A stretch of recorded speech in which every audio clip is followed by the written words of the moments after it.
आयुर्वेदामध्ये ताकाला अनन्यसाधारण महत्त्व आहे. ताकाचं वर्णन संहितांमध्ये ग्रहणी अध्यायामध्ये आलेलं आहे.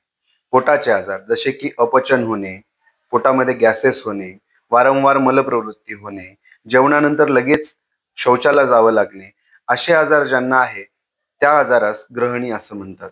तर ह्याच्यामध्ये ताक हे अत्यंत गुणकारी असं औषध आहे. कारण ताक हे लघु म्हणजे पचायला हलकं असतं, ते अग्नी वाढवणारं असतं, उष्ण असतं, स्तंभक असतं.